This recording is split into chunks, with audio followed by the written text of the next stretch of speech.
কর্মবিরতিতে যাওয়ার সিদ্ধান্ত নেবে, তো সেটা কি অনগ্রহ্য না পরিবর্তিত হবে? আমরা যেটা বলেছিলাম সেটা হচ্ছে সুপ্রিম কোর্টের হিয়ারিং দেখে আমাদের সেটা সিকিউরিটি সম্পর্ক এবং আমাদের আন্দোলনের যে বিচারের দাবি, সেই দাবির সম্পর্কে সুপ্রিম কোর্টে যে আলোচনা হচ্ছে সেটা শুনে আমরা ডিসিশন নিয়ে জানাবো। তাই আমাদেরকে ডিসিশন নিতে একটু সময় দিন আপনারা, আমরা ডিসিশন নিয়ে। শুনানির পর শুনানি চলছে, এখনো পর্যন্ত সাধারণ মানুষ যারা এই আন্দোলনে প্রচুর সংখ্যায় দাঁড়িয়েছিলেন প্রত্যেকে হয়তো একটু হতাশ হচ্ছে, কারণ এখনো পর্যন্ত সেইভাবে কোনো ফ্রুটফুল পজিটিভ রেজাল্ট কিছু পাওয়া যায়নি।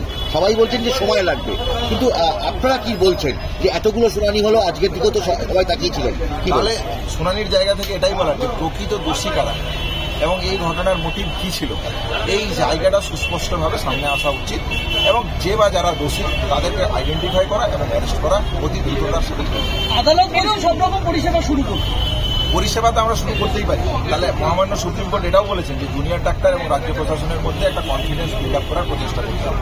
তাহলে এই প্রচেষ্টার জায়গা থেকেই আমরা সেফটি সিকিউরিটির সঙ্গে নির্দিষ্ট রূপ বাস্তবায়িত করা হোক এই জায়গাটা দিয়েছে সুপ্রিম কোর্টে। এটাও যেটুকু হিয়ারিংটা শুনলাম, পুরো রিপোর্টটা পেলে বিস্তারিত বলবো যে কাজের প্রোগ্রেস এখনো সেইভাবে হয়নি।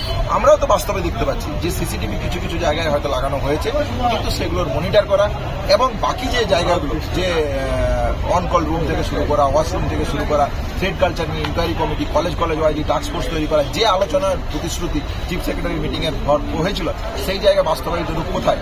তাহলে সেই জায়গার বাস্তবায়িত রূপ কোর্টের অর্ডারটা দেখে আমরা মুখ্য সচিব আমাদেরকে আলোচনা করতে দিতে হবে। আমাদের নিজেদের আলোচনাটা করি, নিজেদের সিদ্ধান্তটা জানাই, তারপর তো চিফ সেক্রেটারি আলোচনা আজই একদম ঠিক আছে। সিদ্ধান্ত কি আজই? সিদ্ধান্ত কি আজকের মধ্যে? সিদ্ধান্ত আজকে